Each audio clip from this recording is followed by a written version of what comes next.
Now, a theme on the show over the last couple of months has been the impact politics has on the world of football. And one region that has felt the effects of this and is intertwined to this day is the area formerly known as Yugoslavia.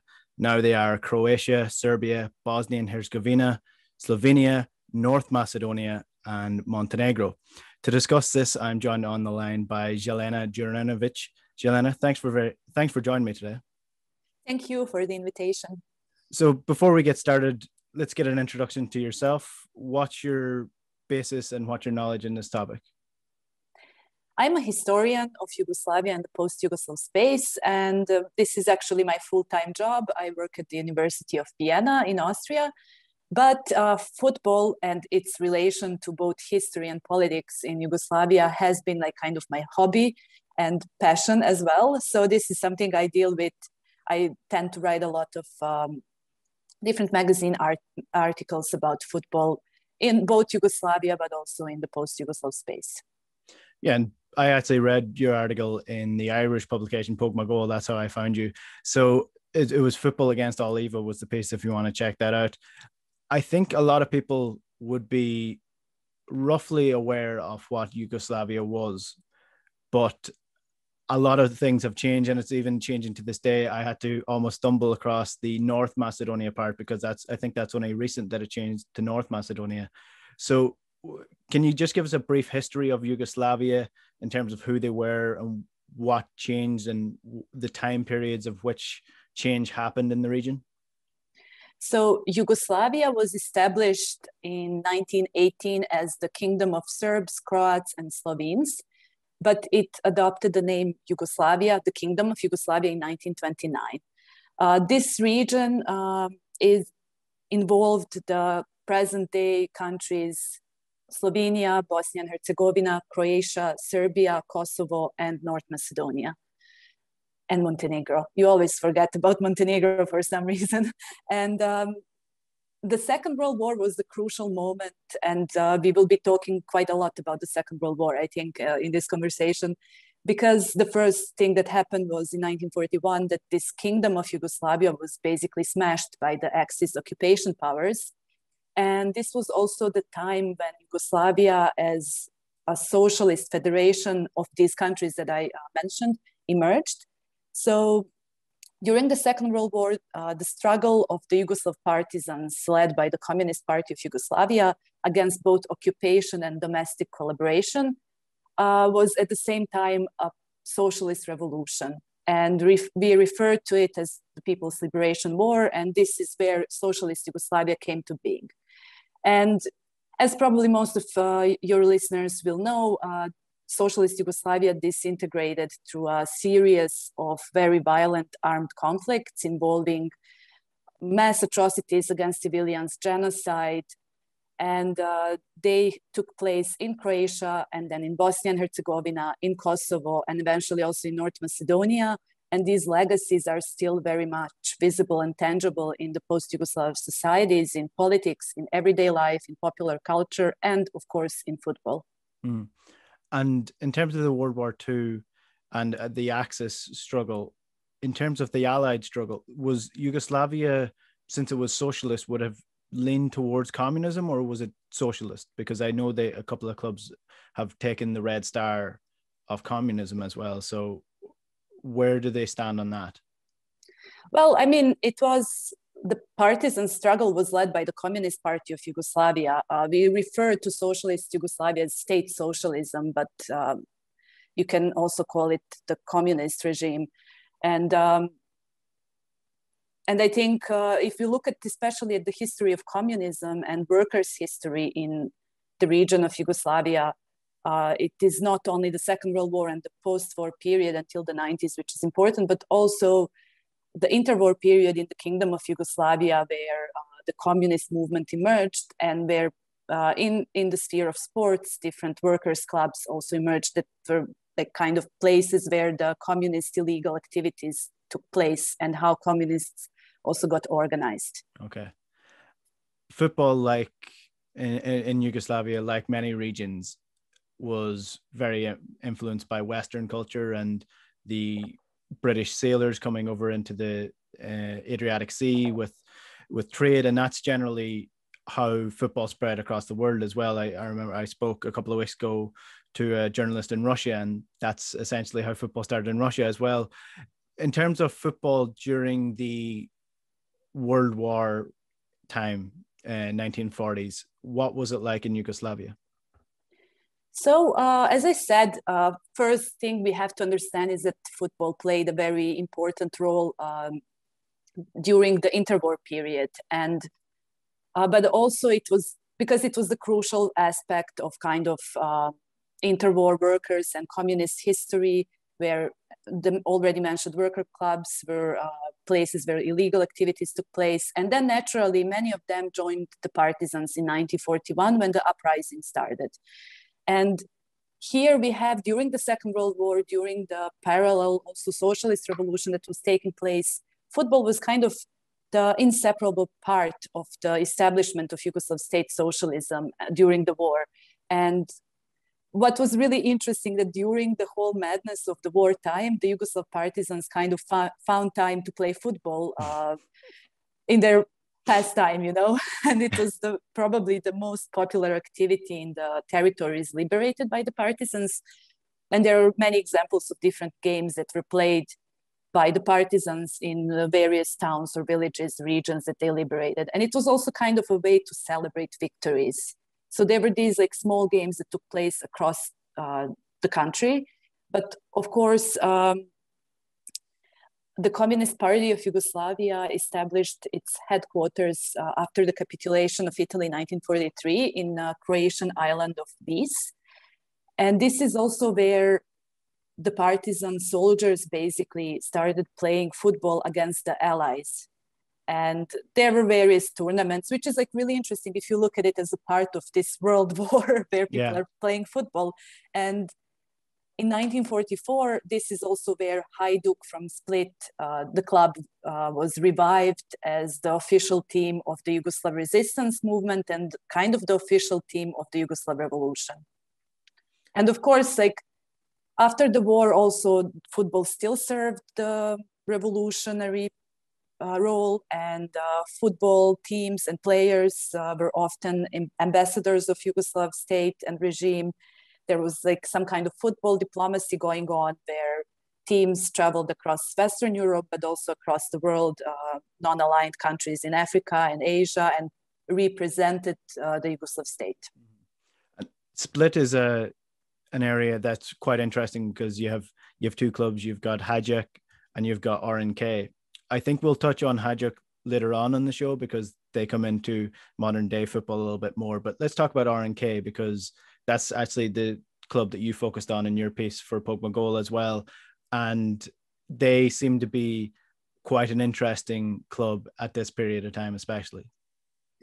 Yeah, and like I think I forgot to mention the Western influences a bit because I think that's also interesting how football came to the region at all.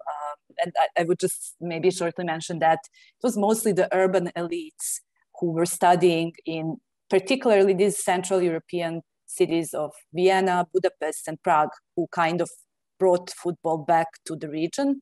And this is how like there are these like really nice stories and legends about who brought the first leather ball to Belgrade or to Serbia, to Croatia, and so on. And this is kind of the Western influence was very direct in this way that people who lived somewhere in Western Europe or Central Europe simply brought the game back to the region. But when it comes to the workers' club, the workers' football club Split, that I'm going to just simply refer to as Split from now on, not to just like get confused with the shortcuts and everything. I think this is also the great mirror of the history of Yugoslavia because it was established as kind of an anarchist club, very important for this revolutionary and workers' history. But also then 100 years later, it ends up, you know, exploiting underpaid or unpaid players owned by businessmen who like completely ruined it while using the revolutionary history for popularity or who knows what. So today they play in the third Croatian division and are quite small, have very small fan base. But they started in 1912 when a group of basically pupils of a school, vocational school in Split, got together and formed club with the name Anarch.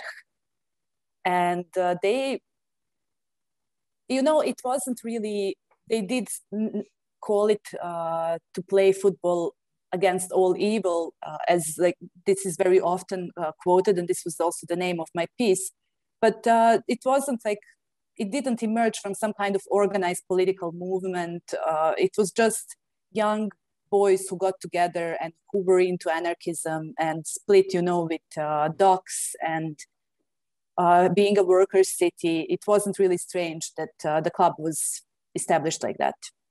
And how did the club then grow to eventually be the club that would produce several people and volunteers that would go and fight in different areas, the war for socialism? Well, what has to be mentioned is that they really faced repression, and they were shut down a few times. They were renamed a couple of times. They merged with different clubs. It was a very, very turbulent history during the interwar period. But sometimes in the 30s, they turned to communism, and they changed the name of their jerseys from black to red, and they also add a red star to the logo. I didn't really find sources explaining why and how this exactly happened and the agency behind it. But this was also the time what you mentioned. They were involved in numerous solidarity actions during the Spanish Civil War that existed around Yugoslavia. Almost 2,000 people from Yugoslavia actually fought in the international brigades in Spain. And many of them were connected to these various workers' sports clubs as members or players. And Split attempted, that was the last attempt to send volunteers to Spain, which was, illegal. And they attempted to send around 150 volunteers from Dalmatia to Spain in 1937, and by boat. So it failed because the boat carrying these men was waiting to be picked up by a ship that would take them to Spain, but the French ship did not wait for them, and it had left before.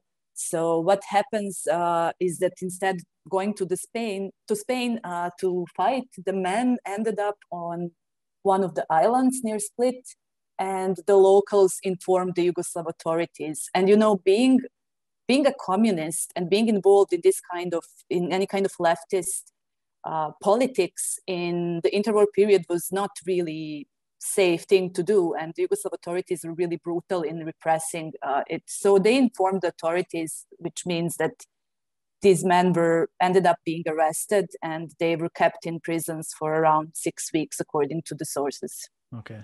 And in terms of Yugoslavia at that point in time in the interwar period, it seems that there was a couple of factions that were in support of a communist revolution against the Axis. Would that have been the general feel of Yugoslavia at this point, or how did they act against the Germans and against Italy, against the Axis forces? Would they have been not neutral as a sense, but would they have fought hard against them? Would Yugoslavia have been a key area for the Allies to target as somewhere that could potentially rise up against it?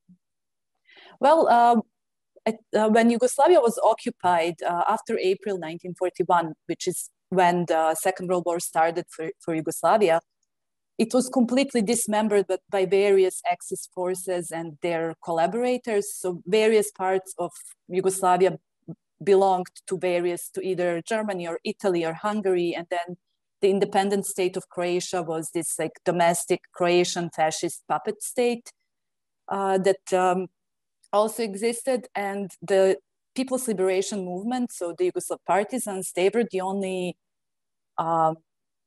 continuous resistance movement that operated in the territory of former Yugoslavia. The movement that did not collaborate at some point with the occupation and so on. And what is interesting is that at the end of the war in 1945, the partisans liberated Yugoslavia on their own. So like Yugoslavia, unlike some other later communist countries, wasn't liberated by the Red Army, but it was the authentic Yugoslav movement that did it. And across Yugoslavia, there were various domestic collaborators that the biggest one that also reached statehood was the independent state of Croatia, but across Serbia as well, across Kosovo, Northern Macedonia, Slovenia, and so on, there were various movements that were collaborating with the occupation forces for various reasons. Okay. And in terms of the post-war period, did the states always want to reunite together as Yugoslavia, or how did that affect the region after the war?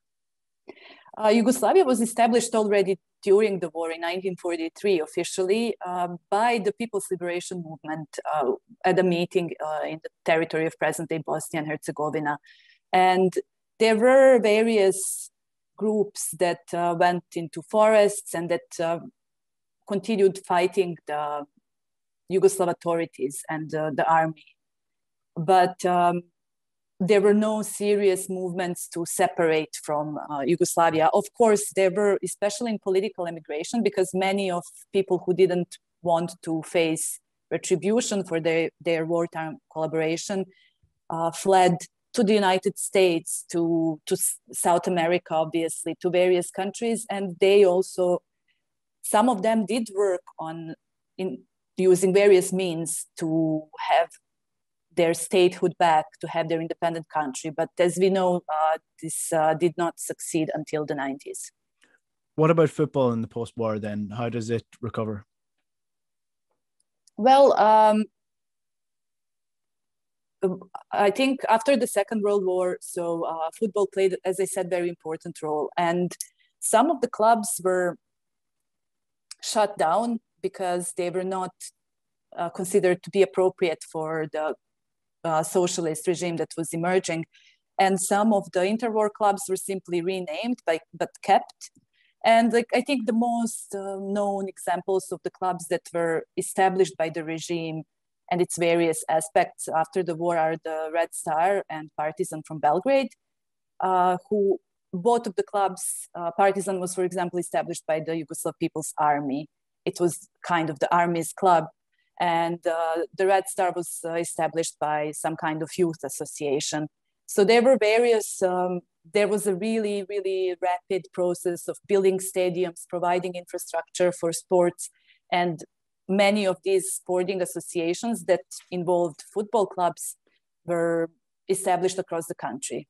And as I already mentioned, then in the later period, especially after the split with the Soviet Union in 1948, then football was also used as means of diplomacy and showing to be successful. And you had these clubs touring, like they toured more than they played at home, basically. Like many of them spent like the entire year just touring the various African or Asian countries. Mm-hmm. And that was really interesting. Because Yugoslavia, of course, also exported its football experts and sporting experts to different non-aligned countries, meaning that in many African countries, the coaches of national teams, for example, were from Yugoslavia. Okay. So the 1990s are the key period for Yugoslavia, because that's when you see the different factions of the countries and the eventual fall of the region. Let's talk about that first and how that then came to affect what we're seeing now in terms of football in these regions. And when did the first sign of trouble start to arise in the region? I would say that was already in the 80s after Josip Broz Tito, lifetime president of Yugoslavia, died in 1980. There was the overall crisis. And this is like, if we talk about anything today about the problem of nationalism and of the far right, for example, we have to really look at the 80s as this forming years of all the problems that would later ensue. And there was the overall crisis in Yugoslavia, in the economy, the crisis of the legitimacy of the regime after Tito died. And this was the time when, so like it wouldn't be right to say that nationalism had not existed before. This was the time actually when it started being expressed in the public widely. In Serbia, for example, this was also the time when different more critical and negative stories about the Yugoslav revolution started emerging in the public sphere, when people started talking about partisans, enemies as victims of communism, and so on. And this was also, when we talk about football, this is the time when sports, when stadiums become the kind of the platform and the field for nationalist mobilization. And of course, we have to look at the wider context, international context. This is also the time when some ultras groups become really prominent in Italy or in England. And so in Yugoslavia wasn't exceptional in that case, because ultras groups, more organized ultras groups started forming. But however, that happened, that coincided with this rapid rise of nationalism in the public sphere. And this is when they become also radicalized. And when they start, for example, and they never really went back from that radicalization of the 80s. So if you look at it, as I said, if you look at football, it became a very fertile soil for nationalist mobilization already from the mid-80s on. And then groups became very politicized, and also this is where different chants started about the Second World War, about the Ustasha, about the Chetniks, about these collaborators and partisans, enemies. Anti-Yugoslavism became very popular in stadiums. Hatred, expressing hatred towards other ethnic groups from Yugoslavia. All these very forbidden things that started being very appealing to fans, of course, and that were kind of really exploding in stadiums. And would that have come to a fore, I suppose, when the wars broke out? Because there was genocide taking place on all sides from this. So I can imagine then it would have been a very hostile environment. Yes, and you know, this is something I often repeat. We have to look at football and football fans as some kind of mirror of society. So of course, many of football fans from Serbia and from Croatia joined different paramilitary units. And this is something we still don't know enough about. In Croatia, a bit more than in Serbia. In Serbia, being, you know, the loser in the wars, the Red Star fans are not precisely running around talking about it, how they fought in paramilitary units, although they, you know, they wouldn't really be punished, obviously, in Serbia. But this is when fans start not only chanting and fighting in stadiums, but they also start actually fighting in wars as paramilitaries. And of course, it is really important to say, because this is a very common place when it comes to Yugoslavia, that there was this explosion of nationalism in the early 90s. No violence, nationalist incidents, all sorts of chants had been present before. And we can see that there were various incidents happening already in the 50s, for example, and the interwar period as well. So this is not something completely new, but the context where it takes place, the state that is falling apart, and the armed conflicts, that kind of changed the context a little bit, in the sense that you could go and actually fight against these people you used to chant about. Mm-hmm.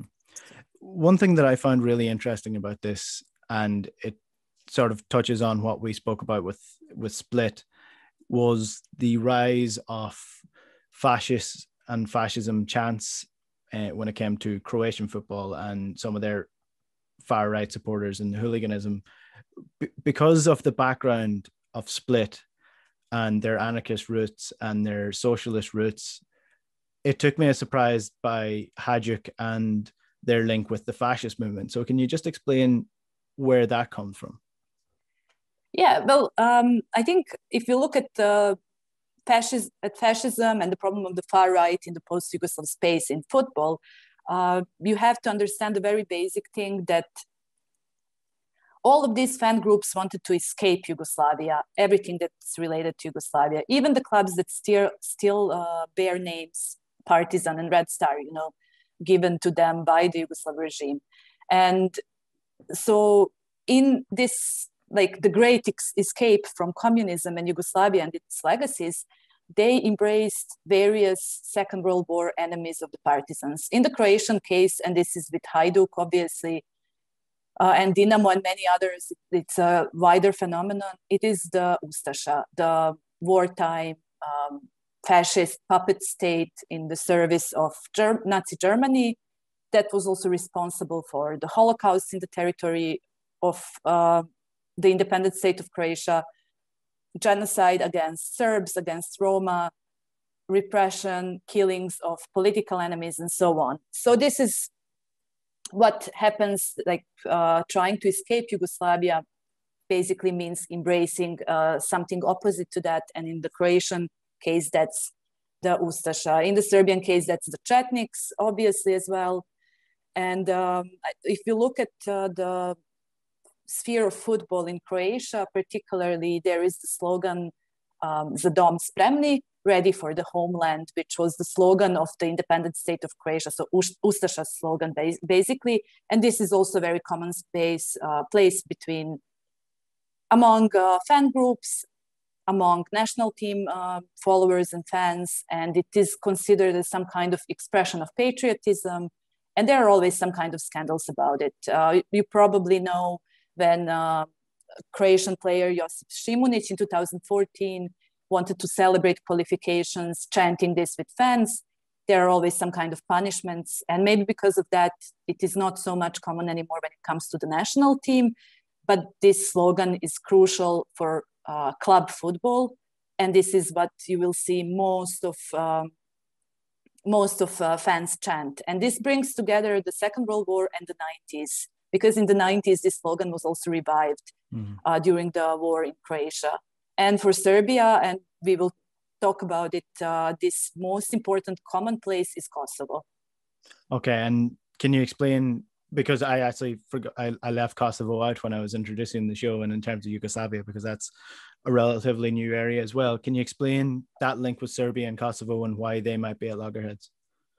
So if you look at organized fan groups in Serbia, all of them have choreographies involving something about Kosovo. They all have these, they do murals, they do slogans. Kosovo is heart of Serbia. Kosovo is Serbia simply, and so on. And this is really crucial. If you really look at various games and the terraces, you will see Kosovo as the repeating theme. And Kosovo is, as I said, football is always mirroring the society and dominant politics. And Kosovo is the most important theme for Serbian national identity. Kosovo is something to be protected. And like any kind of gesture, such as the Albanian eagle, is basically like putting the finger in the eye of the football fans. And of course, they go crazy because Kosovo is something to be protected. Kosovo is Serbian, although it has